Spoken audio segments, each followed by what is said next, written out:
An elderly woman passed away and left a will. When her greedy daughter went to claim the inheritance, she uncovered a family secret that had been hidden for so long. Before we dive in, let us know. What time are you listening to this, and where are you? Drop a comment below. We'd love to hear from you. The Los Angeles skyline gleamed in the late afternoon sun as Anna Jameson, the youngest vice president in the history of Westmont Investments, sat in her sleek corner office. The space was a testament to her success. A polished glass desk, leather-bound books meticulously arranged on a mahogany shelf, and floor-to-ceiling windows offering a view of the bustling city. At 34, Anna was a rising star in the competitive world of finance, and today was pivotal. Her manicured fingers tapped impatiently on the desk as she reviewed the final details of her presentation. The company's acquisition of a lucrative tech startup was at stake, and Anna's strategy could secure her position as the front-runner for the upcoming promotion. Her phone buzzed on the desk, breaking her concentration. She glanced at the screen. Mom calling. Anna sighed, brushing a loose strand of her auburn hair from her face. It wasn't the first time her mother had called that day. In fact, it was the third. She silenced the phone with a swift motion, refocusing on her notes. "Miss Jameson, the board is ready for you," her assistant Lauren announced from the doorway. Anna stood, smoothing the creases on her tailored navy suit. "Let's do this." As she walked down the corridor, her heels clicking sharply against the marble floor, the phone buzzed again in her hand. A pang of guilt flickered in her chest, but she silenced the call without hesitation. There would be time to call her mother back later. This meeting was far too important to let anything distract her. 2 hours later, Anna emerged from the boardroom, victorious. The deal was approved, and she was greeted with congratulatory smiles from her colleagues. Success always had a sweet taste, and Anna allowed herself a small smile of satisfaction as she returned to her office. Her assistant intercepted her at the door, holding a steaming cup of espresso. "Congratulations, Miss Jameson. The board loved your pitch." "Thanks, Lauren." Anna accepted the coffee and settled into her chair, but the moment of triumph was short-lived as Lauren continued. "By the way, your mother's been calling nonstop. She left 3 voicemails and said it's urgent." Anna frowned, placing the coffee cup on her desk. The guilt she'd ignored earlier came creeping back. Her mother rarely called so persistently. "All right, I'll call her back," Anna replied, motioning for Lauren to leave. Once the door closed, Anna leaned back in her chair, her gaze falling on her phone. 5 missed calls, 3 voicemails. A knot formed in her stomach as she pressed play on the first message. "Anna, it's Mom. Please call me back. It's important." The second message was more urgent. "Anna, I really need to talk to you. It's about, well, just call me, please." She deleted the first 2 messages, her curiosity now piqued. The final voicemail played, and her mother's voice, weaker this time, sent a chill down Anna's spine. "Anna, I know you're busy, but I need you to come home. Please, it's urgent. I don't have much time left." There was a pause, followed by the sound of a shaky breath before the message ended. Anna's hand tightened around her phone, her heart pounding. She immediately dialed her mother's number. It rang twice before her mother picked up. "Anna?" "Mom, what's going on?" Anna asked, her voice sharp with worry. "What do you mean you don't have much time?" Her mother's voice was faint, fragile. "I need you to come home, to Maine. There's something I need to tell you, and it can't wait." "Mom, I can't just leave. I have responsibilities here. Can't we talk over the phone?" "No, Anna, this is something you need to hear in person. Please." Anna closed her eyes, memories flashing through her mind. The last time she'd been home, the heated argument with her mother, the unresolved tension that had kept her away. Returning to Maine was the last thing she wanted. Yet, something in her mother's voice, a mix of desperation and urgency, made it impossible to say no.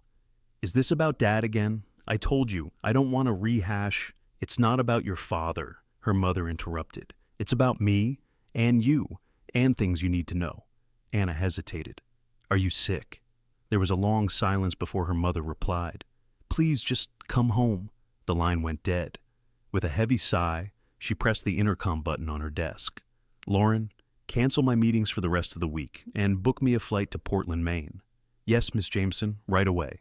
Anna placed her phone on the desk and leaned back in her chair, staring out at the glittering city skyline. For years, she had worked to distance herself from her hometown and everything it represented.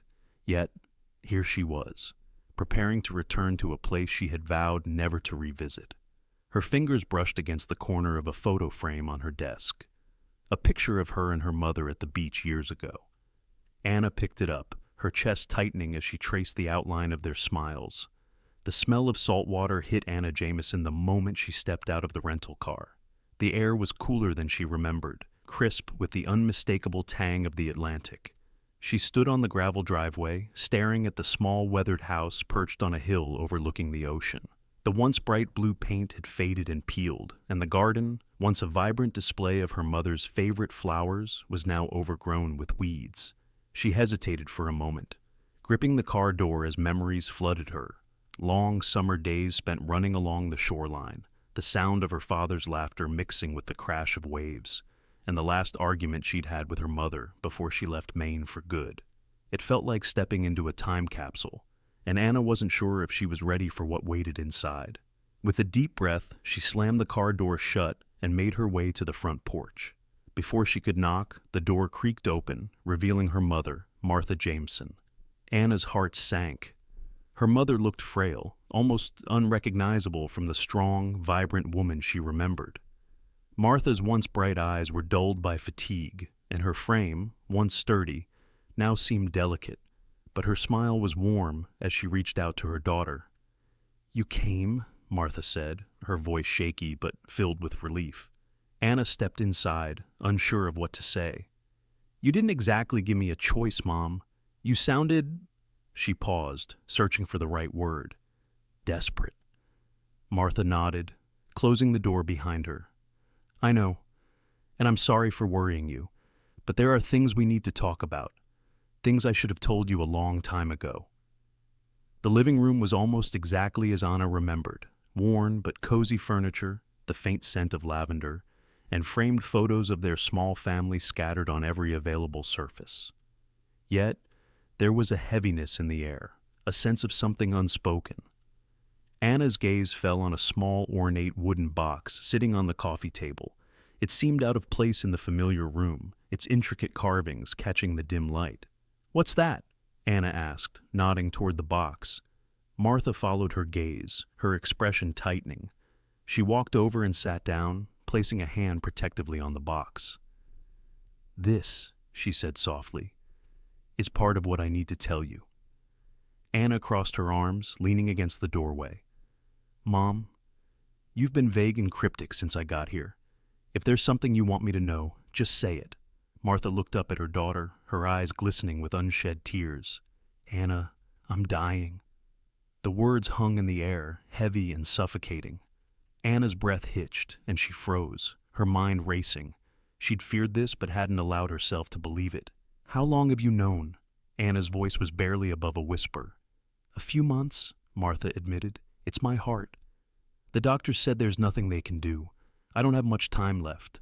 Anna felt the room tilt as she struggled to process the news. "Why didn't you tell me sooner? I could have—" "What?" Martha interrupted gently. "Brought me to a specialist in L.A.? Prolonged the inevitable?" She shook her head. "I've made my peace with this, Anna, but there's something I need to do before I go, and I need your help." Anna's eyes flicked back to the wooden box. "What's in there?"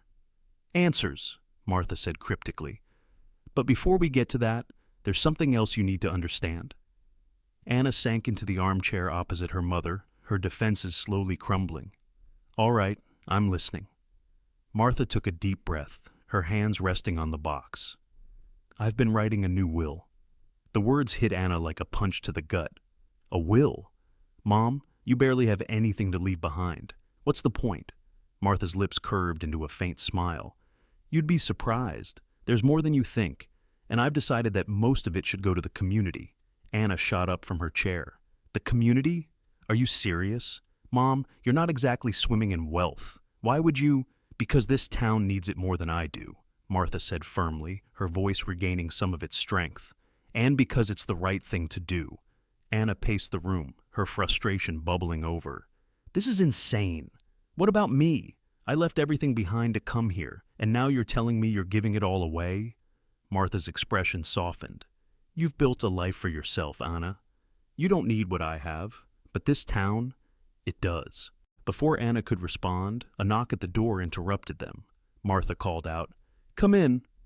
The door opened to reveal a young man with tousled dark hair and a warm, easy smile. He carried a clipboard and radiated an air of calm confidence.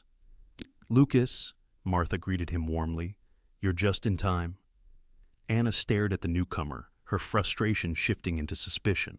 "Who's this?" Lucas stepped forward, extending a hand. "Lucas Thompson. I help out with the community projects your mom's been working on. It's nice to finally meet you, Anna." Reluctantly, Anna shook his hand. "Likewise." "Lucas has been a lifesaver," Martha said, her tone affectionate. "He's helped to keep everything running while I've been under the weather." Lucas glanced at Martha, concern flickering in his eyes. "I just wanted to update you on the community center. The roof's leaking again, and with the storm coming, it could get worse." Martha sighed, pressing a hand to her chest. "I'll call Bill in the morning. He can patch it up." "I can handle it," Lucas offered. "Just let me know if there's anything else you need." "Thank you, Lucas," Martha said, her smile grateful. As Lucas left, Anna watched him go, a sour taste in her mouth. "He seems awfully comfortable here," Martha chuckled, shaking her head. "Don't start, Anna. He's just trying to help." Anna crossed her arms, her frustration giving way to exhaustion. "This is a lot to take in, Mom. I need time to process all of this." Martha nodded. "I understand. But promise me you'll hear me out. About the will, the box, everything." Anna hesitated, then nodded. "Fine. But this doesn't mean I agree with any of it." As the evening wore on, Anna couldn't shake the feeling that her mother was hiding something bigger than a few charitable donations. The wooden box on the coffee table seemed to hold more than answers. It felt like the key to a truth Anna wasn't sure she was ready to face. The next morning, sunlight streamed through the lace curtains in the living room. The air felt heavy, as if the house itself was holding its breath.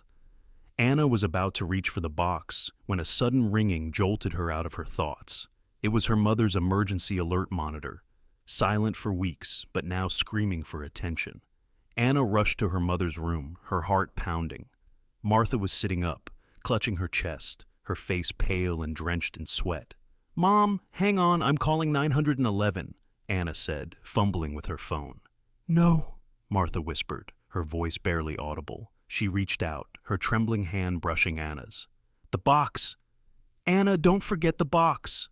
Before Anna could respond, her mother collapsed onto the bed. At the hospital, the minutes dragged like hours. Anna sat in the waiting room, her fingers clenched tightly around her phone, replaying their last exchange in her head. The box. Don't forget the box. What had her mother been trying to tell her? A doctor emerged, his face grim, his hands clasped in front of him. "Miss Jameson," he began softly, "I'm sorry. Your mother suffered a massive heart attack. We did everything we could, but—" Anna barely heard the rest. The words "your mother is gone" echoed in her mind, each syllable hitting harder than the last.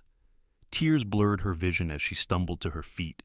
It felt as if the foundation of her world had been ripped out from under her dot. The funeral was held 3 days later. The small chapel overlooking the sea was packed with mourners, many of whom Anna barely recognized. Despite her grief, she couldn't help but notice the respect and love the townspeople had for her mother. "She was our rock," Clara Wright said during the eulogy, her voice breaking. "Martha gave everything she had to this community. Even when times were hard, she found ways to help those who needed it most. We'll never forget her kindness or her strength." Anna sat in the front pew, staring at the worn hymnal in her lap. She felt detached, like a visitor in her own life. The weight of her mother's legacy, whatever that truly entailed, was pressing down on her, and she wasn't sure she was strong enough to carry it. After the service, the mourners gathered at the reception hall for a modest meal. Anna found herself standing alone by the coffee table, clutching a steaming cup she had no intention of drinking. People approached her one by one, offering condolences and stories about her mother's impact on their lives. "She helped my son get into college," said Mrs. Abernathy, an older woman with kind eyes. "I don't know what we would have done without her." She saved my business during the recession, added Mr. Patel, the grocer. I owe everything to her. Each story chipped away at Anna's resolve to distance herself from Port Haven. Her mother wasn't just a figure in this town. She was its backbone. The sun broke through the curtains the next morning, painting the living room in soft hues of gold and amber. Anna sat on the edge of the couch, staring at the ornate box on the coffee table. It felt like a physical manifestation of everything unresolved between her and her mother. She reached for the box, her fingers brushing against its smooth wooden surface, but a hesitant knock at the door startled her. It was Lucas, holding a bag of groceries in one hand and a steaming cup of coffee in the other. "Morning," he greeted, stepping inside without waiting for an invitation. "I figured you might need this after yesterday." Anna raised an eyebrow, but accepted the coffee. "Thanks. Didn't realize the town handyman also doubles as a barista." Lucas grinned. "I like to stay versatile." His gaze shifted to the box, and his smile faded. "That looks important." Anna instinctively pulled the box closer. "It is. And personal." Lucas nodded, backing off. "Understood. Just let me know if you need help with anything. Your mom's projects mean a lot to this town." "She made that clear," Anna replied, her tone sharper than intended.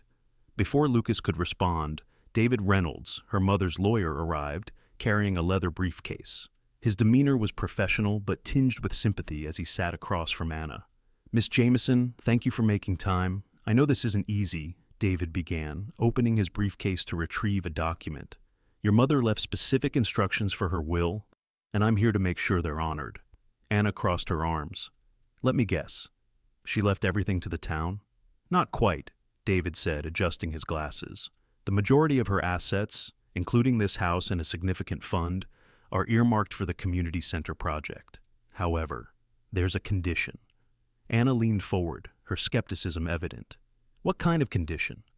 David placed the document on the table, sliding it toward her. "Your mother stipulated that you must oversee the project for 1 year. If you refuse, the entirety of her estate will be transferred to a charitable trust managed by the town." Anna blinked, caught between disbelief and indignation. "She's blackmailing me from beyond the grave?" "She believed in you, Anna," David said gently. "She thought you had the skills and determination to make a real difference here."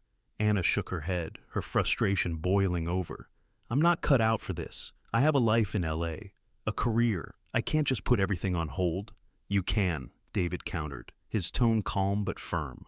"The question is whether you will." Before Anna could argue further, Lucas cleared his throat. "Maybe you should at least think about it. This isn't just about you. It's about honoring your mother's legacy." Anna shot him a glare. "You don't get to tell me what to do." "I'm not," Lucas replied, holding up his hands defensively. "I'm just saying, maybe you owe it to her to try." Anna's jaw tightened, but she didn't respond. Instead, she turned her attention back to David. "What happens if I sell the property?" David's expression darkened. "Your mother anticipated that question. Selling isn't an option unless the project is completed. If you attempt to sell prematurely, the terms of the will are null and void." Anna groaned, sinking back into the couch. "This is insane." David closed his briefcase and stood. "I understand this is a lot to process. Take some time to think it over. But know this, your mother believed in you, even if you don't believe in yourself." As David left, the weight of the situation settled over Anna like a storm cloud. She stared at the box, then at Lucas, who was still lingering near the door. "What do you think is in there?" Lucas asked softly. "Answers," Anna replied, her voice barely above a whisper. "Or more questions." Lucas nodded. "Either way, you'll have to open it eventually." That evening, Anna finally worked up the courage to open the box. Her hands trembled as she inserted the small, ornate key she'd found in her mother's belongings. The lock clicked and the lid creaked open. Inside, she found a collection of old photographs, letters, and documents.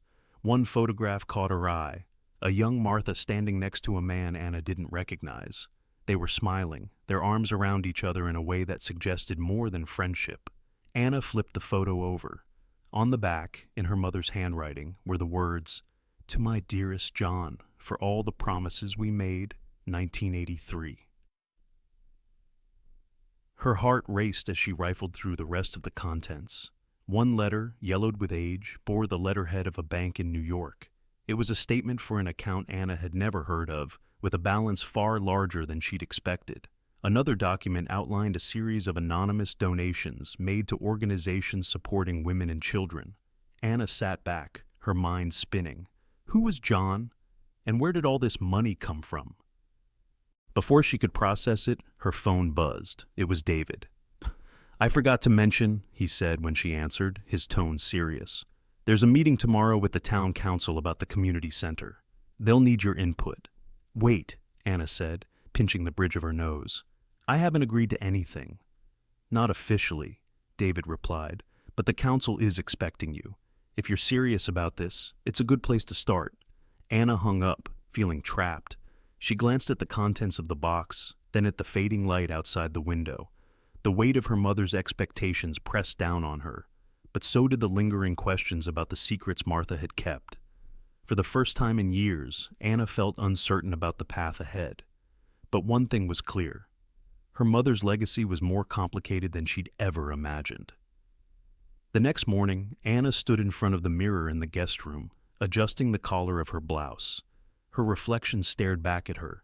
A mixture of frustration and trepidation etched into her features. The town council meeting was scheduled for 10 o'clock, and she still wasn't entirely sure why she was going. "To honor Mom," she muttered under her breath, though it felt more like an excuse than a conviction. Downstairs, Lucas was waiting, leaning casually against the doorway with his ever-present easygoing demeanor. "You're actually going?" he asked, with a hint of surprise as Anna descended the stairs. "Don't read too much into it," Anna replied, grabbing her bag. "I just want to see what this council expects from me." Lucas chuckled. "Small-town politics. They're expecting a lot more than you think." The town hall was a modest brick building that had seen better days, its peeling paint and creaky wooden doors a testament to the town's struggles. Inside, the council chamber buzzed with activity as residents and council members chatted in hushed tones. When Anna entered, heads turned and the murmurs grew louder. "That's Martha's daughter," someone whispered. "She's here for the meeting? Didn't expect that," another voice commented. Anna ignored the stares and found a seat near the back. David Reynolds approached her, giving her a reassuring nod as he handed her a small folder. "Here's the agenda," he said. "It's mostly updates on the center's status, but they'll be looking to you for direction." "I still haven't agreed to anything," Anna reminded him. "And yet, you're here," David replied with a faint smile before returning to his seat.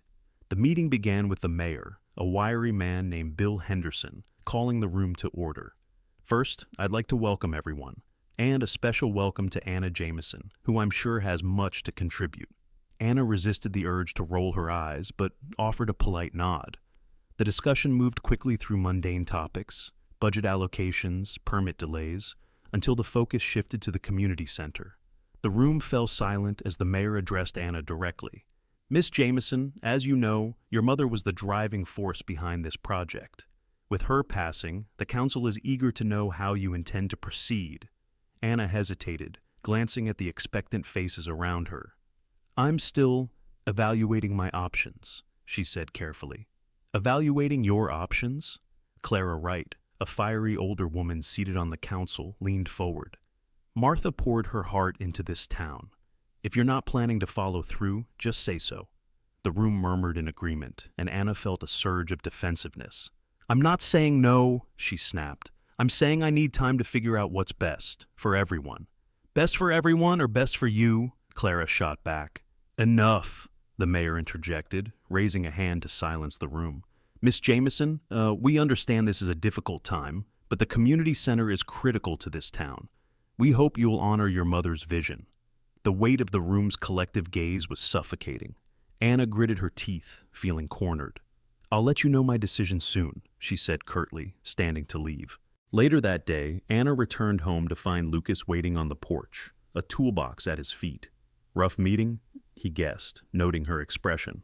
"Understatement," Anna muttered, unlocking the door. "This town is obsessed with the center." "Well, it's not just a building to them," Lucas said, following her inside. "It's hope." Anna dropped her bag on the counter and sighed. "Everyone keeps talking about my mom's vision, but no one seems to care that I'm not her." No one expects you to be, Lucas said gently, but maybe they're hoping you'll try.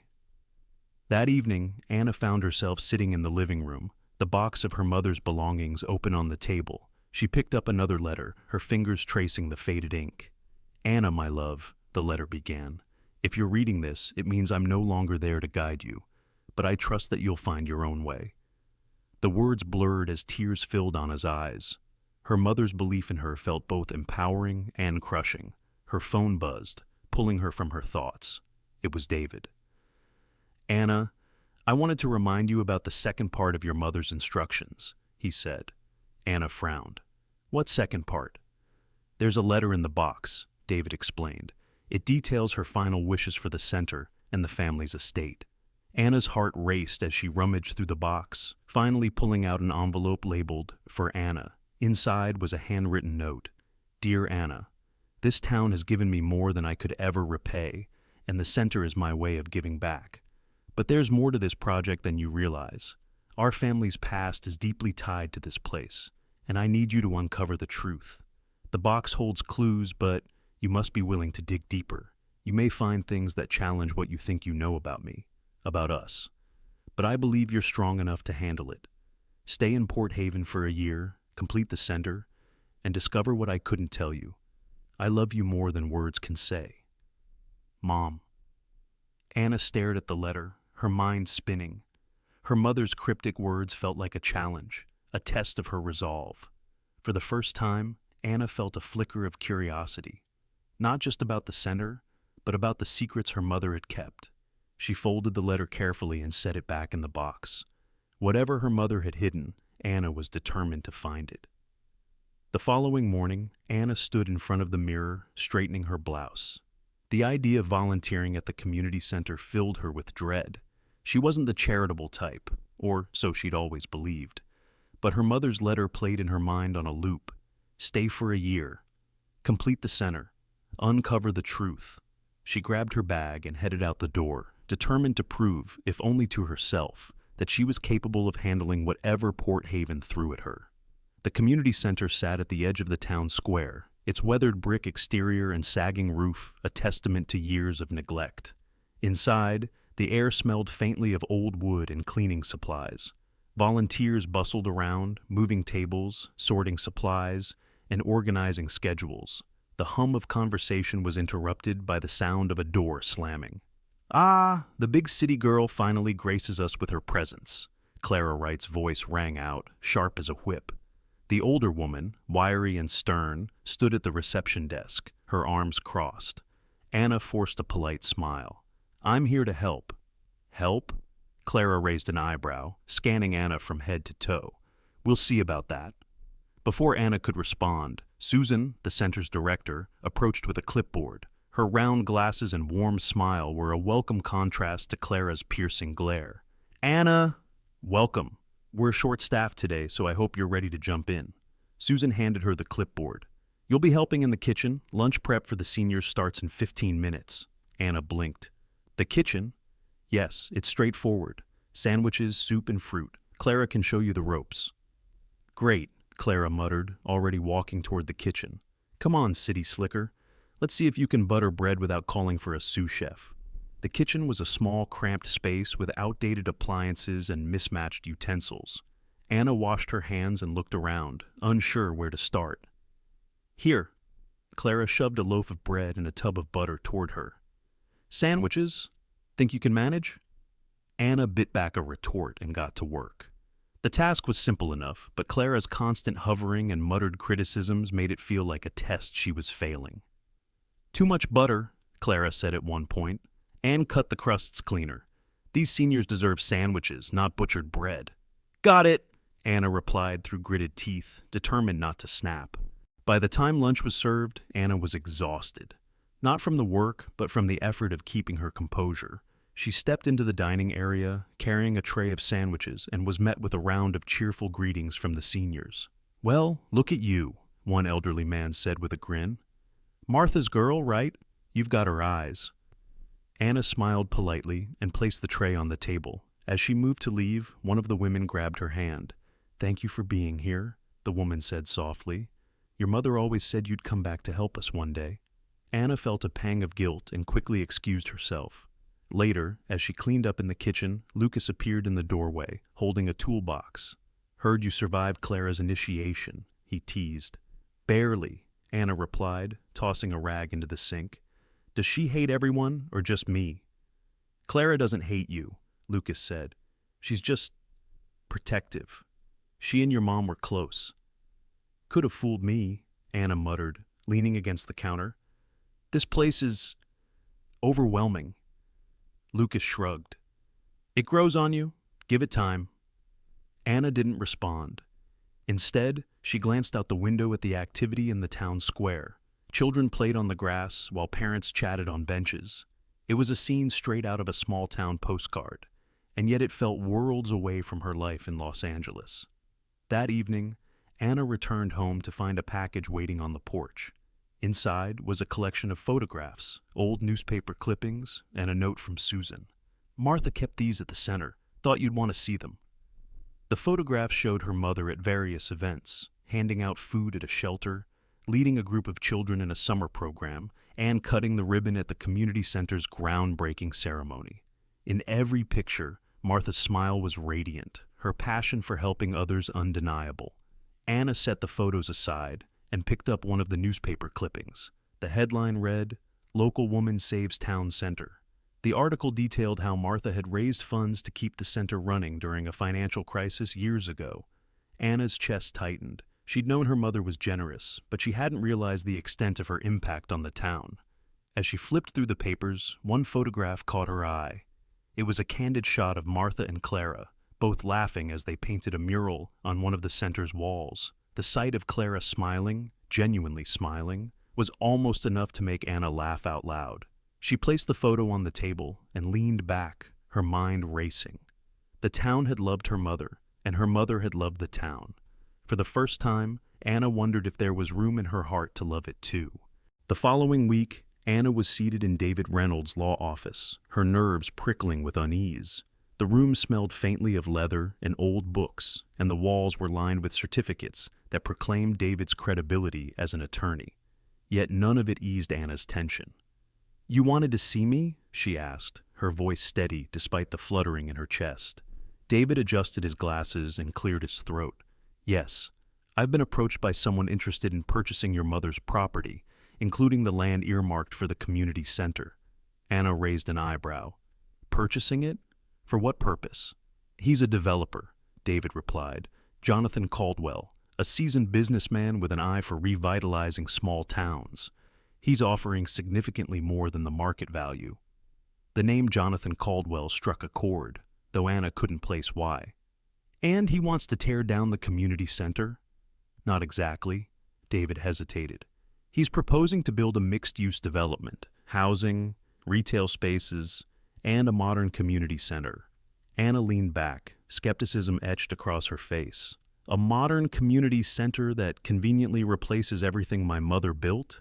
David nodded slowly, sensing her growing agitation. "It's an opportunity to inject fresh life into Port Haven. You'd have the funds to settle all debts and still walk away with a substantial profit." Anna folded her arms. "And what happens to the people who rely on the current center?" Before David could respond, a knock at the door interrupted them.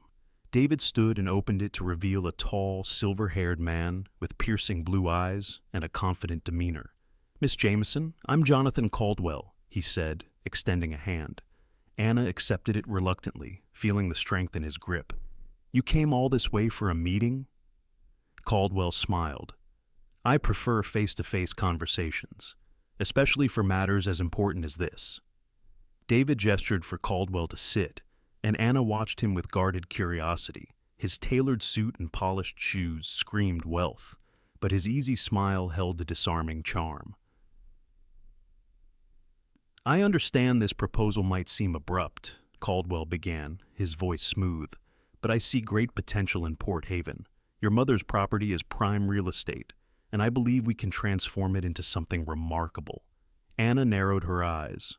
"Remarkable for whom? The people who live here, or the developers who profit from it?" Caldwell chuckled, as though he'd expected the question. "For both. Progress benefits everyone, Miss Jameson.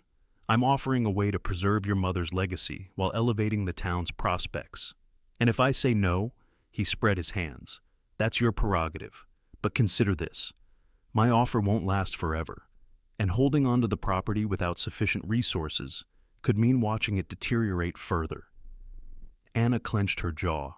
His words hit a nerve. The center's roof had leaked during last week's storm, and repairs were moving at a snail's pace due to limited funds.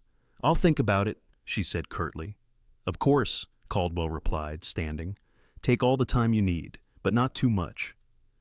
Back at the community center, Anna found Lucas reviewing construction plans in the corner of the main hall. His flannel shirt was rolled up at the sleeves, and he was muttering to himself as he measured dimensions on a blueprint. "Hey," Anna said, setting her bag down. "Can we talk?" Lucas glanced up, his expression softening. "What's up?" She explained Caldwell's offer, watching as his face darkened with every word. "You can't be serious," Lucas said, his voice rising. "Selling the property? After everything your mother did to save it?" "I haven't decided anything yet," Anna shot back. "But you have to admit, the money could fix a lot of problems." Lucas shook his head. "The center isn't just a building, Anna. It's a lifeline for this town.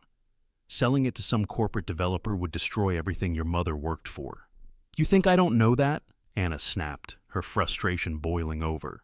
"But I also know that running this place takes more money than we have. What's the alternative? Let it fall apart?"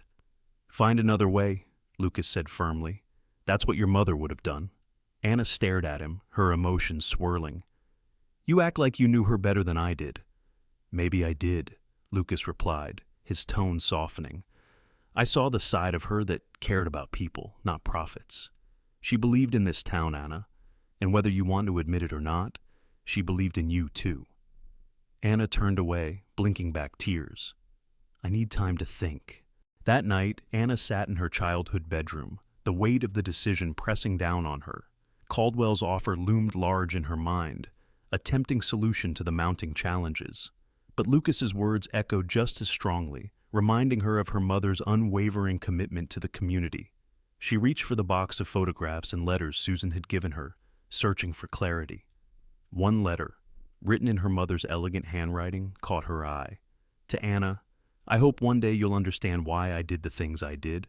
The choices we make are rarely simple, but they shape who we are. If you ever feel lost, remember this.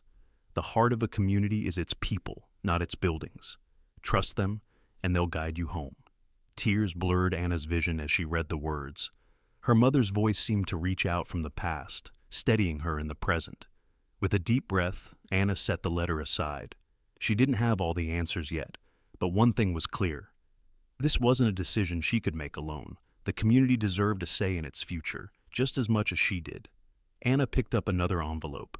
The paper was worn and yellowed, addressed to her mother in a handwriting she didn't recognize. She unfolded it, scanning the words quickly. "Dear Martha, thank you for your donation. The shelter would not have survived this month without your help. Your generosity is a light in the darkness for so many women and children." The letter was signed by someone named Evelyn, with an address for a women's shelter in Portland. Anna frowned. Portland was a 2-hour drive away. What was her mother doing donating money there, and where had the money come from? She set the letter aside and picked up a photograph. It showed her mother, much younger, standing beside a man Anna didn't recognize. The two of them were smiling, their arms draped casually around each other. On the back, written in her mother's neat handwriting, were the words, "Martha and Victor, 1982. "Victor?" Anna murmured, her brow furrowing. She had never heard of a Victor before. The mystery deepened as she sifted through the contents of the box, uncovering receipts for large donations, more letters of gratitude from various charities, and old photographs of her mother with people Anna didn't recognize. A gnawing feeling began to grow in her stomach. Had her mother lived an entirely separate life she'd never known about? The next morning, Anna brought the box to the community center, seeking Lucas's opinion. He was repairing a shelf in the supply room, a streak of sawdust on his cheek when she walked in. "Morning," he greeted, wiping his hands on his jeans. "You look stressed." "You could say that," Anna replied, setting the box down on a nearby table. "I need your help." Lucas raised an eyebrow, intrigued. With what? She explained what she'd found, handing him the photograph of her mother and Victor. Lucas examined it closely. I don't recognize him, he admitted, but this looks like it was taken near the harbor. Do you think anyone in town might know who he is? Anna asked. Lucas nodded. If anyone does, it's Clara. She's lived here her whole life and knows everything about everyone. Anna sighed. Clara was the last person she wanted to approach. The older woman had made no secret of her distrust, often casting cutting remarks about Anna's commitment, or lack thereof, to the town. Do you want me to talk to her? Lucas offered, sensing her hesitation. No, Anna said firmly. I'll do it. She already thinks I'm useless. I need to prove her wrong. Anna found Clara in the community center's kitchen, slicing vegetables for the evening meal. The older woman barely glanced at her as she walked in. Clara, Anna began, her tone as polite as she could manage. Do you have a minute? What do you need, city girl? Clara replied, not looking up from her chopping. Anna bristled at the nickname but pressed on. I found some old photographs in my mother's belongings. I was wondering if you recognize this man. She held out the picture of Victor. Clara finally looked up, her eyes narrowing as she took the photo. For a moment, her expression softened, but it quickly hardened again. Victor Malone, she said curtly, handing the photo back. He was trouble. What kind of trouble? Anna pressed. Clara hesitated, her lips tightening. He used to run some shady operations in town. Your mother got involved with him somehow. I don't know the details, but it nearly tore her reputation apart. Anna's heart sank. Why would she get involved with someone like that? Clara shrugged. Maybe she thought she could fix him. Your mother had a habit of trying to save people, even when they didn't deserve it. Before Anna could ask more, Clara turned back to her vegetables, signaling the conversation was over. That evening, Anna shared what she'd learned with Lucas. They sat on the front steps of the community center, the box of her mother's belongings between them. Victor Malone, Lucas mused. I've heard that name before. My dad used to mention him. Said he ran some kind of smuggling operation out of the harbor. Anna's eyes widened. Smuggling? My mother wouldn't have been involved in something like that.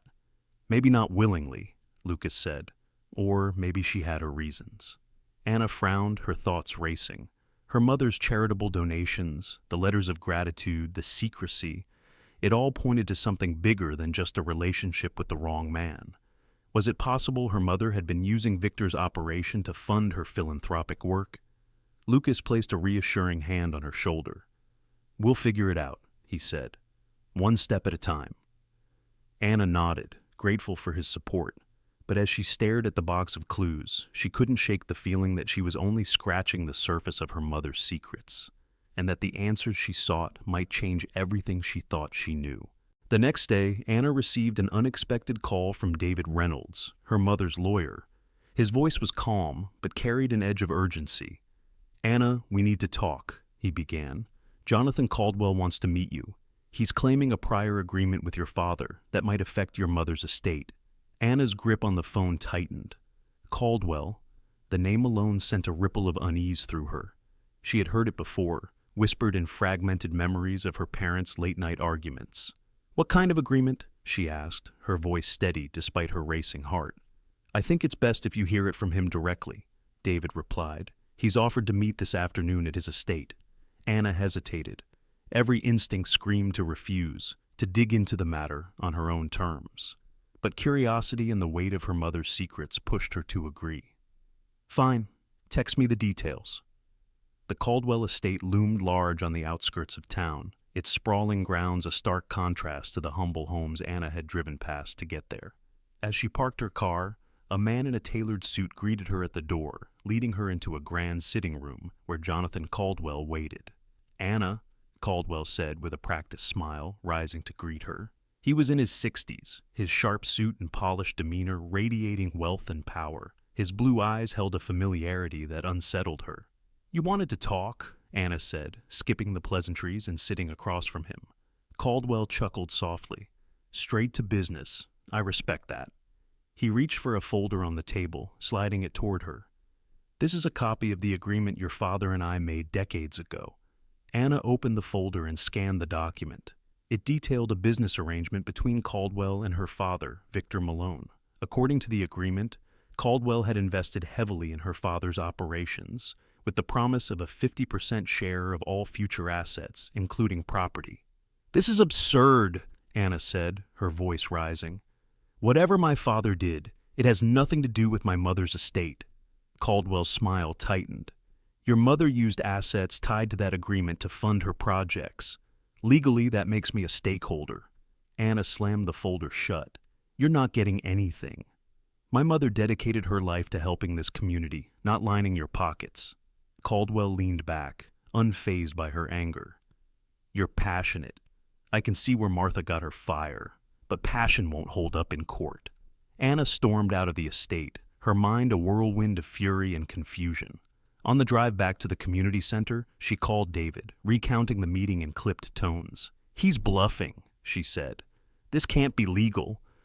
"Maybe," David replied, "but if he has documentation to back his claim, we need to prepare for a fight." As she pulled into the community center's parking lot, she spotted Lucas unloading supplies from his truck. He waved, his expression brightening as she approached, but his smile faded when he saw her face.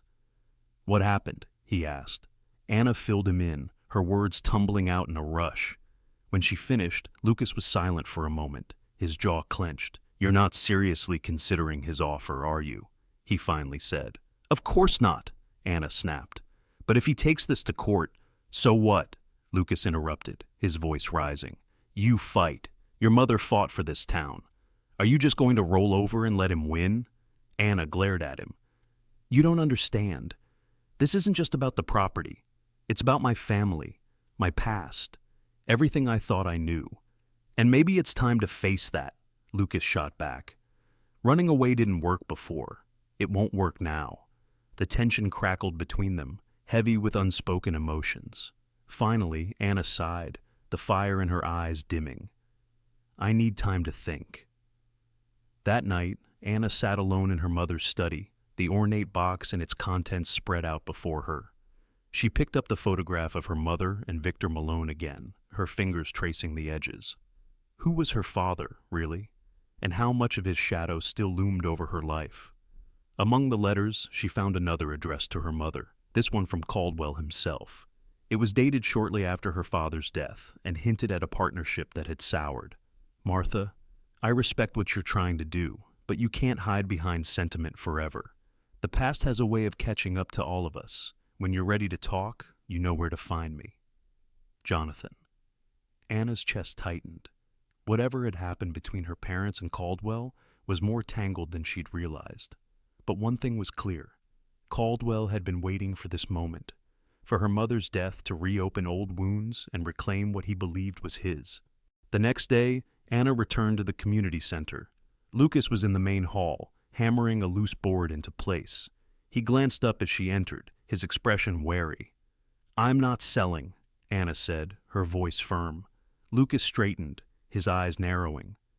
"You're sure?" "I'm sure," she replied, "but I need your help." A small smile tugged at Lucas's lips. "Always." Anna handed him the letter from Caldwell. "I need to know everything about him and his connection to my parents. Can you ask around?" Quietly. Lucas nodded, tucking the letter into his jacket. "Consider it done." The air was thick with anticipation as storm clouds gathered on the horizon, casting a gray pall over the coastal town. Anna stood by the large window in the community center's main hall, her arms crossed tightly. Outside, the wind whipped through the trees, carrying with it an ominous sense of urgency. "We need to prepare," Lucas said, appearing beside her. He held a weather report on his phone, the radar lit up with swirling reds and oranges. "The storm's going to hit hard. Strong winds, heavy rain, maybe even flooding." Anna nodded, her mind already racing. The center was still in disrepair. Leaks in the roof and weakened windows made it vulnerable. She turned to Lucas. "What's the protocol? Has the town handled storms like this before?" Lucas frowned. "Not one this bad. The center's supposed to be an emergency shelter, but—" He gestured to the patches of exposed beams and half-finished repairs. "It's not ready."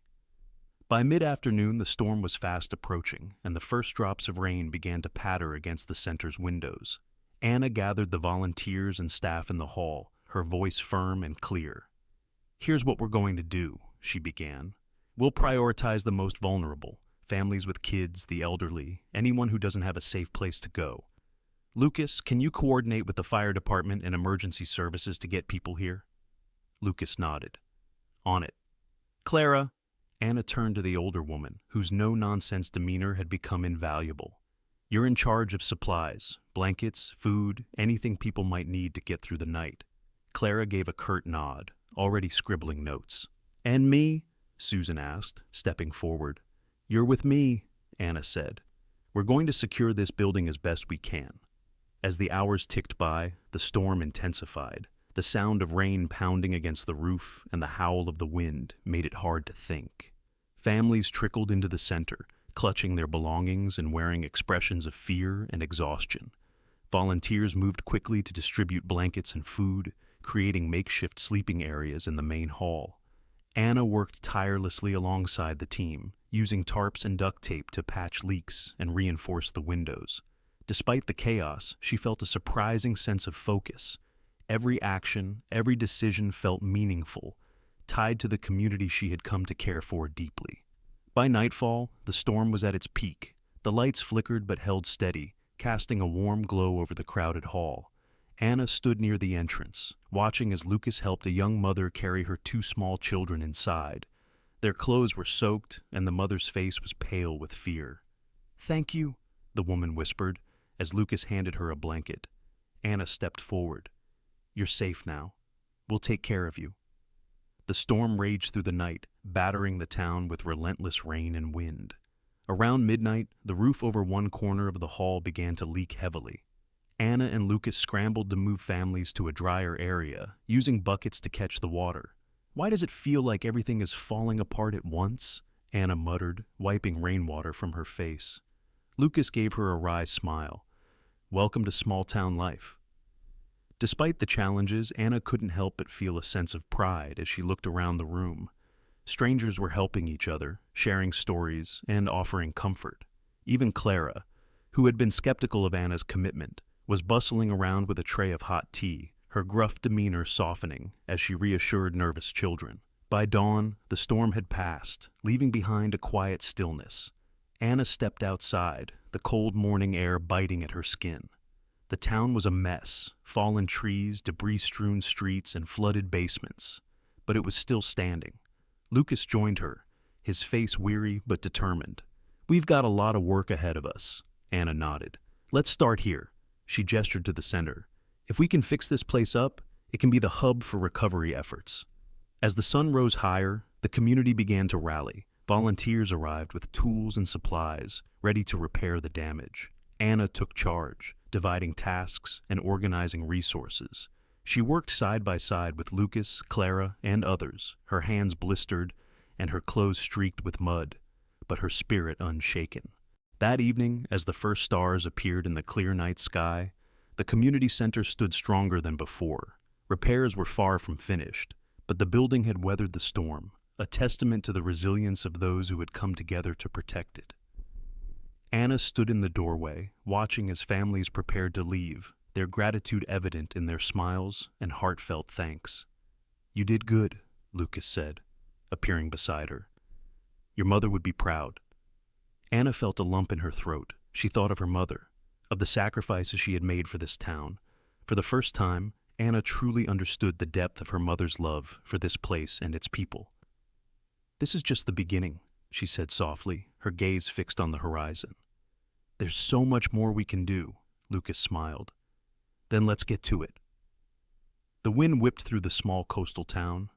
As the storm gained momentum, volunteers scurried to and fro, organizing cots and distributing blankets to the families trickling in. The hum of worried conversations filled the air as children clung to their parents, wide-eyed and frightened. "We're expecting more people," Lucas said, stepping up beside Anna. He held a clipboard in one hand and his phone in the other, his voice steady despite the chaos. "The fire department's sending over anyone they can't shelter." Anna nodded, her gaze fixed on the storm outside.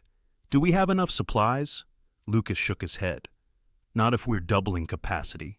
Anna exhaled sharply, her mind already racing. "We'll make do. Call Clara. She knows this town better than anyone. She might have connections who can help." Minutes later, Clara arrived, her ever-practical demeanor cutting through the panic. She carried 2 large thermoses of coffee and immediately began issuing instructions. "I'll check with the local diner," Clara said briskly. "They always have leftover supplies after a rush. And the hardware store might have tarps and nails if we need to reinforce the roof." Anna was struck by Clara's calm confidence. "Thank you," Anna said genuinely. Clara glanced at her, a flicker of approval in her eyes. "Don't thank me yet. We've got a long night ahead." As the storm worsened, Anna found herself leading efforts to secure the building. The roof leaked in multiple places, and makeshift buckets were placed to catch the dripping water. When the wind picked up, the windows began to rattle dangerously, forcing Lucas and a few others to nail boards over the weaker panes. "This isn't sustainable," Lucas muttered, wiping sweat from his brow as he hammered another plank into place. "We just need to make it through tonight," Anna replied, handing him another board. By now, the community center was packed, families huddled together on cots and blankets, sharing stories and offering quiet reassurances. Despite the dire circumstances, Anna noticed a shift in the atmosphere. Strangers were helping each other, bonds forming in the face of adversity. At midnight, disaster struck. A tree fell onto the rear section of the building, punching a hole in the roof. Rain poured in, soaking the floor. Panic rippled through the crowd as volunteers scrambled to relocate families to the safer front section. Anna moved quickly, barking instructions as she helped carry cots and supplies. Clara took charge of calming the frightened children, her gruff voice softening as she reassured them. Lucas organized a group of volunteers to clear the debris, though the howling wind made it nearly impossible. Through it all, Anna worked tirelessly. Her hands were blistered, her clothes soaked through, but she refused to stop. She caught Lucas watching her at one point, a glimmer of respect in his eyes. "You've got grit," he said simply. "Save the compliments," Anna replied, her tone light despite the weight of the moment. "We've got work to do." By dawn, the storm finally subsided. The center was battered but intact, a testament to the collective efforts of everyone inside. Exhausted yet relieved, Anna stepped outside to survey the damage. The streets were littered with branches and debris, and several homes bore visible scars from the storm. Lucas joined her, his expression grim. "It's bad, but we'll recover." Anna looked at him, a new resolve in her eyes. "We have to do more than recover. We need to rebuild, and make sure this place is ready for the next time." That morning, Anna called an emergency meeting with the volunteers and town leaders. She laid out a plan to repair and expand the community center, transforming it into a true hub for disaster response. Her determination was contagious, and soon, even Clara was nodding in agreement. "I didn't think you had it in you," Clara admitted as the meeting adjourned. Anna smiled faintly. "Neither did I." As the day wore on, Anna found herself reflecting on the night's events. She thought of her mother, of the legacy she had left behind, and of the people who had come together to protect it. For the first time, Anna truly understood the power of community and her role within it. Standing in the doorway of the battered yet resilient center, Anna made a silent promise. Whatever it took, she would honor her mother's vision and ensure the town had the resources it needed to thrive. The storm's aftermath left the town in disarray, but amidst the chaos, Anna found herself drawn back to the mystery of her mother's past.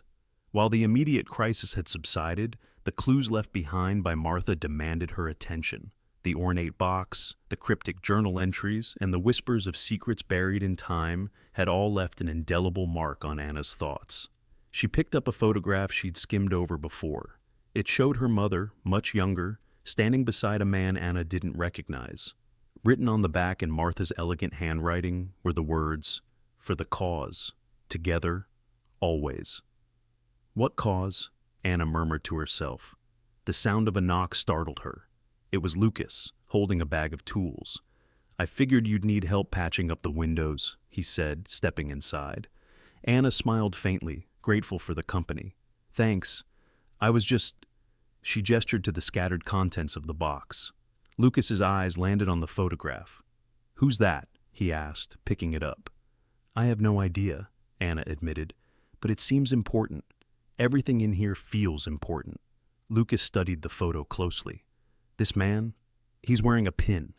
He pointed to a tiny emblem on the man's lapel. It was barely visible, but on closer inspection, Anna noticed it too. A circular design, intricate and unfamiliar. It could be a clue, Lucas said. Maybe your mom was part of something bigger than we knew. Later that evening, Anna opened her mother's journal, flipping to an entry dated 2 decades earlier. John doesn't understand why I'm doing this, but how can I explain? If the truth comes out, it could ruin us all. The funds have to be hidden, but they must be used to make a difference. The women we've helped, they're the reason I can't stop. They need us. Anna's heart raced as she read. Hidden funds? Women in need? It was clear her mother had been involved in some kind of underground effort. But what, exactly, had Martha been protecting? And why had it been kept a secret? As Anna sifted through the journal, another entry caught her eye. It detailed a series of payments made to an organization called Haven House. Anna scribbled the name down, resolving to investigate further. The next day, Anna visited the local library, a quaint building that smelled of aged paper and varnished wood. With Lucas by her side, she searched for records on Haven House. It took hours of digging, but finally, Lucas found something, a faded newspaper clipping from the 1990s. The headline read, "Local Women's Shelter Rescues Dozens from Danger." The article detailed the work of Haven House, an organization that provided safe harbor for women and children escaping abusive situations. Anna's mother, though not named, had clearly been a benefactor. The organization had shut down years ago, but its impact had been profound. "I think your mom was funding this," Lucas said, handing Anna the clipping. "She probably funneled money into it to keep it going." "But why the secrecy?" Anna wondered aloud. Lucas hesitated. Maybe she was protecting the women. If people found out, it could have put them in danger. Or her. That evening, back at the house, Anna found a letter tucked inside the box. It was addressed to her father, John Jameson, in Martha's handwriting. "John, I know you're angry, but I had to use the money this way. Our daughter may never understand, but I hope one day she'll see the good we've done. The funds from Caldwell weren't meant for us to keep. They were meant to heal. Please trust me." Anna's breath caught. The name Caldwell leapt off the page like a glaring accusation. It was the same name as the mysterious investor who had offered to buy the community center property. "What does Caldwell have to do with this?" Anna muttered, gripping the letter tightly. The next morning, Anna confronted David, the family attorney. She showed him the letter, her voice laced with urgency. "Who is Robert Caldwell? And why does his name keep coming up in my mother's papers?" David hesitated, looking uncomfortable. "Caldwell was a business associate of your father's. Years ago, he made a substantial payment to your family under unusual circumstances." "What kind of circumstances?" Anna pressed. David sighed. "Your father never discussed it with me in detail, but from what I understand, Caldwell owed him a debt, one that wasn't entirely above board." Anna's mind raced. Could the funds her mother had used to support Haven House have come from Caldwell? And if so, what strings had been attached? That night, Anna sat on the porch, the weight of her discoveries pressing heavily on her chest. The puzzle pieces were beginning to fit together, but the picture they formed was still incomplete. Her mother had been a woman of profound conviction, driven by a desire to help others, even at great personal cost. But the shadow of Caldwell loomed large, threatening to unravel everything Anna had come to understand. Lucas joined her, 2 steaming mugs of tea in hand. "You okay?" he asked, sitting beside her. Anna shook her head. "Not really. Every time I think I've got it figured out, something else comes up." Lucas placed a reassuring hand on her shoulder. "Whatever it is, you'll figure it out. You've already come this far." Anna glanced at him, the flicker of a smile playing on her lips. "Thanks, Lucas, for everything." As the stars glittered above, Anna resolved to uncover the full truth about her mother's legacy, even if it meant facing the shadows of Caldwell and her family's past. The following week brought turmoil to the town and Anna's world. Robert Caldwell had filed a lawsuit challenging Martha's will and claiming that the Jameson estate, including the community center property, belonged to him. His accusations pointed to years of financial impropriety by Martha, alleging that she had misused funds he'd provided for personal and unsanctioned projects. Anna sat across from David Reynolds in his office, the weight of the legal documents pressing heavily on her. "He's claiming fraud," David explained grimly, sliding a thick folder toward her.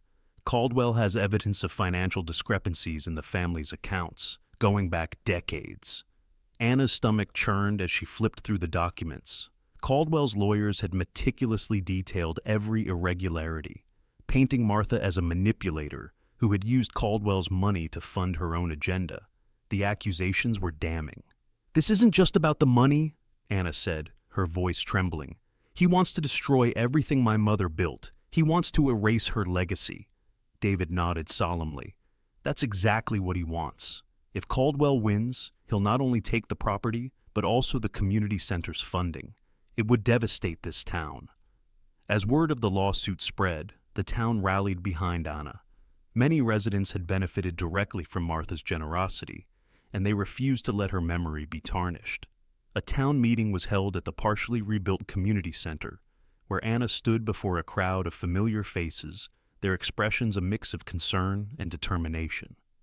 "I won't let Caldwell take this away from us," Anna declared, her voice firm despite the fear gnawing at her. "This center, this town, it meant everything to my mother, and now it means everything to me." The room erupted into applause, with Clara, the once critical volunteer, leading the charge. "We're with you, Anna," she said, her gruff tone laced with emotion.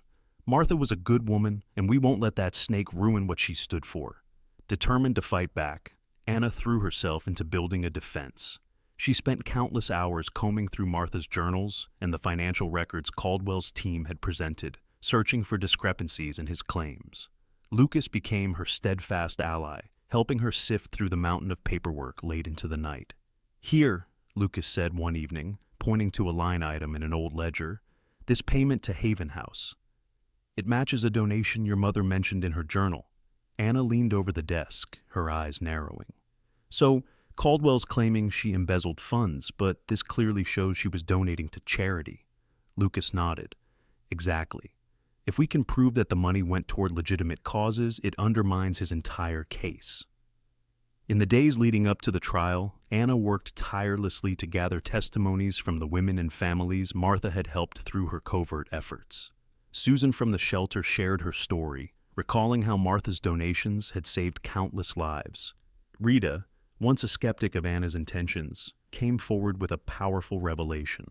"Martha wasn't just giving money," Rita said during a meeting with Anna and David.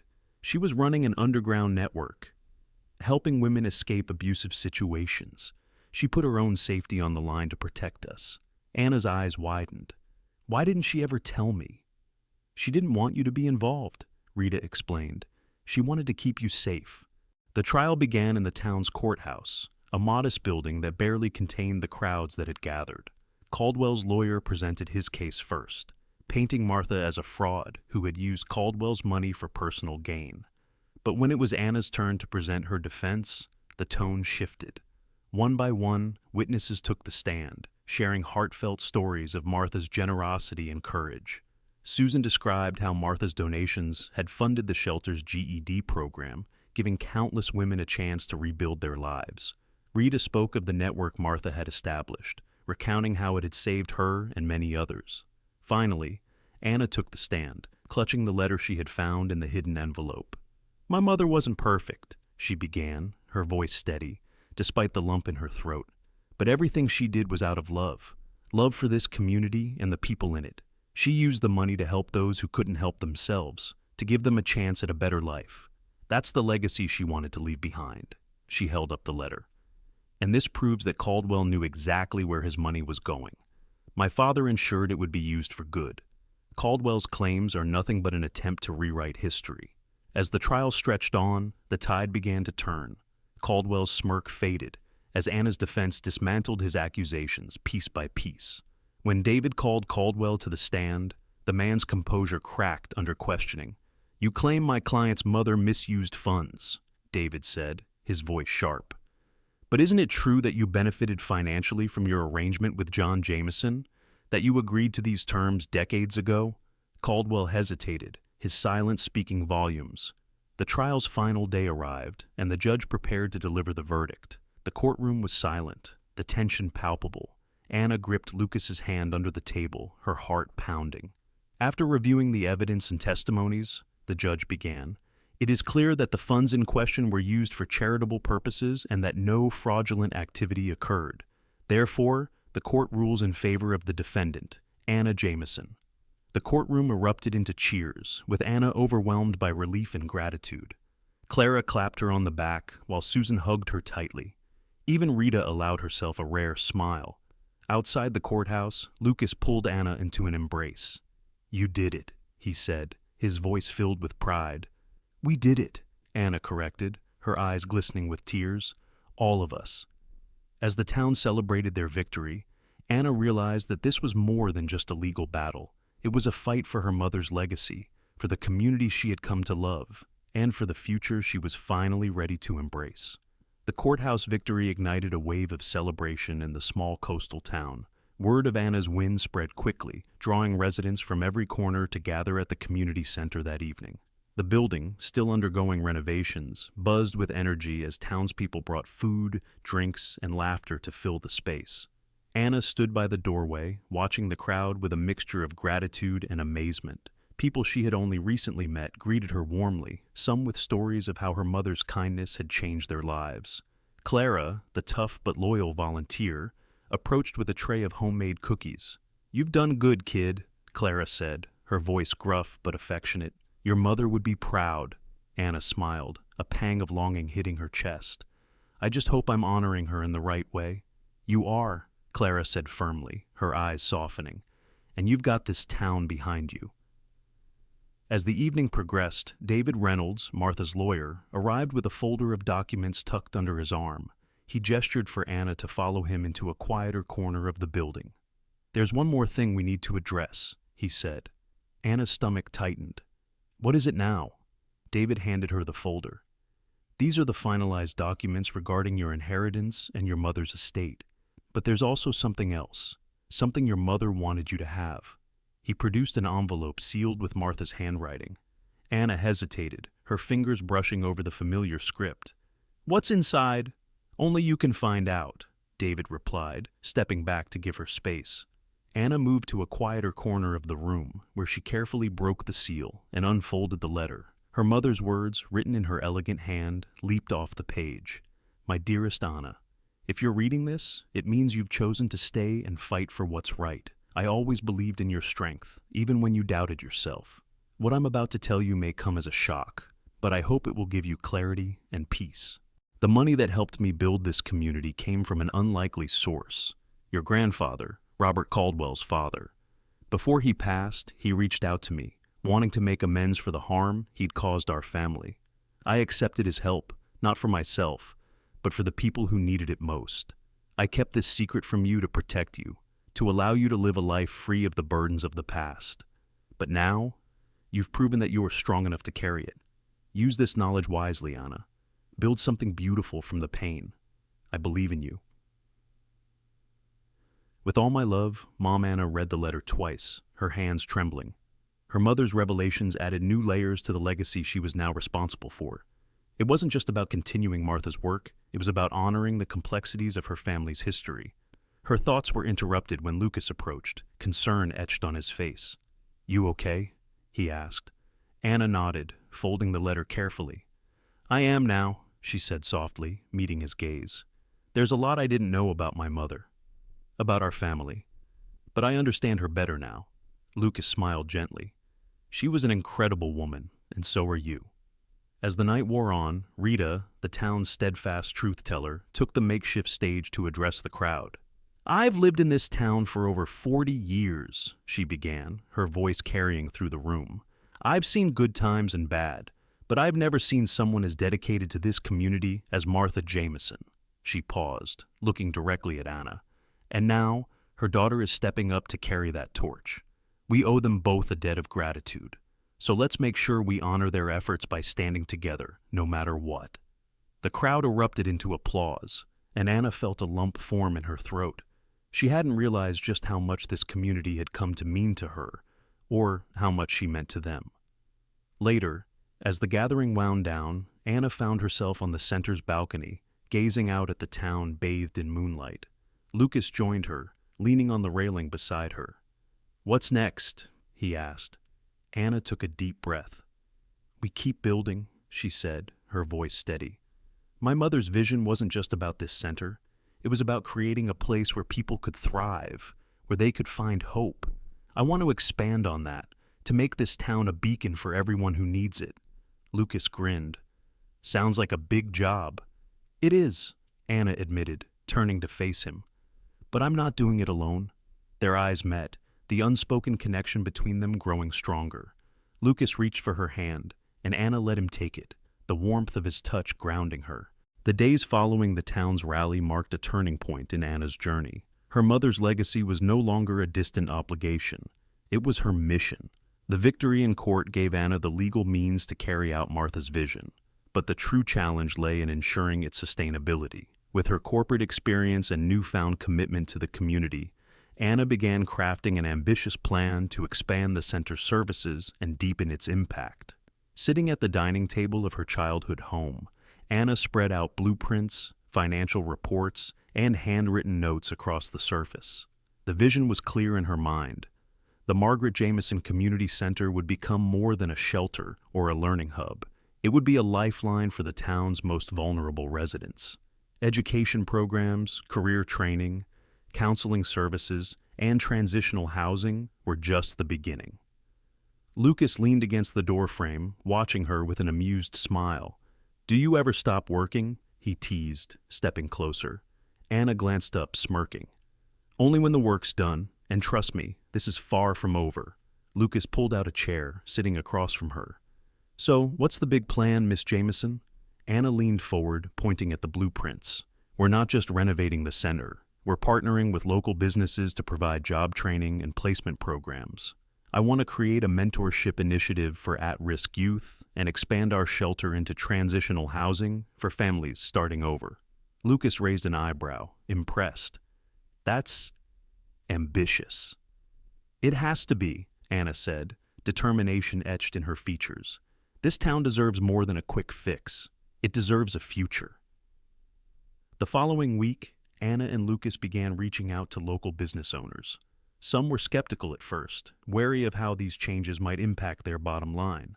But Anna's persistence and passion won them over. Her corporate acumen came into play as she negotiated partnerships that would benefit both the center and the businesses, ensuring mutual success. One of her first meetings was with Mr. Patel, the grocery store owner. He agreed to provide supplies for the center's food bank in exchange for volunteer help, stocking shelves during busy seasons. Another partnership emerged with the local mechanic, who offered internships for young adults learning trade skills. "You're good at this," Lucas remarked after one particularly successful meeting. "Almost like you've done it before," Anna laughed. "Let's just say negotiating with stubborn executives was great practice." As plans for the mentorship program took shape, Anna turned her attention to the town's youth. She reached out to teachers, coaches, and community leaders, assembling a team of volunteers to guide and inspire the next generation. At a town hall meeting, Anna shared her vision. "This isn't just about giving kids a safe space, it's about showing them what's possible, giving them the tools and support they need to succeed." One young boy, Sam, caught Anna's attention. Shy and reserved, he rarely spoke during the sessions. But when Lucas invited him to help fix a broken bike at the center, Sam's face lit up. Over time, he grew more confident, eventually mentoring other kids in the program. Watching Sam thrive reaffirmed Anna's belief in her work. "This is what it's all about," she told Lucas one evening, her voice filled with quiet pride. As Anna poured herself into the community, she found her own transformation unfolding. The driven, career-focused woman who once prioritized work over everything else was now deeply invested in the lives of those around her. She found joy in the small victories, seeing a single mother land her first job, watching a teenager pass their GED exam, or simply sharing a laugh with Lucas after a long day. Her relationship with Lucas grew naturally, their shared dedication to the town bringing them closer. One evening, as they worked late at the center, Lucas surprised her with takeout from her favorite diner. "You remembered," Anna said, smiling as she unwrapped the meal. "Hard to forget when you raved about their burgers for 20 minutes, Lucas quipped, earning a playful punch on the arm. Their laughter faded into a comfortable silence, and for the first time, Anna allowed herself to consider what the future might look like. Not just for the center, but for her and Lucas. Not everyone in town embraced the changes with open arms. Clara remained skeptical, her gruff demeanor often clashing with Anna's optimism. One afternoon, Clara confronted Anna in the middle of a planning meeting. "You think you can just waltz in here and fix everything?" Clara said, her tone sharp. "This town doesn't need a savior. It needs someone who actually understands it." Anna took a deep breath, meeting Clara's gaze. "I'm not here to save anyone. I'm here to listen, to learn, and to build something that lasts. If you don't think I'm the right person for the job, then help me do it better." Clara stared at her for a long moment before nodding curtly. "Fine. Let's see if you can back up those big ideas of yours." From that day on, Clara became one of Anna's most valuable allies, her wealth of local knowledge and no-nonsense attitude proving indispensable. By the end of the chapter, the community center was buzzing with life. The new programs were up and running, the shelter renovations were nearly complete, and the town's residents were more united than ever. One evening, Anna stood outside the center, watching as families gathered for a community event. Lucas joined her, slipping an arm around her shoulders. "You did it," he said softly. "We did it," Anna corrected, leaning into him. "But this is just the beginning." As the sun set over the town, Anna felt a sense of fulfillment she had never known. She was no longer the ambitious executive chasing success in Los Angeles. She was part of something bigger, something meaningful. Thank you for joining me for this story. I invite you to share your thoughts in the comments below. If you enjoyed the video, please consider subscribing to the channel to stay updated on the heartfelt stories I'm passionate about sharing. Your support means the world to me and motivates me to keep creating. I'm truly grateful to have you on this journey with me.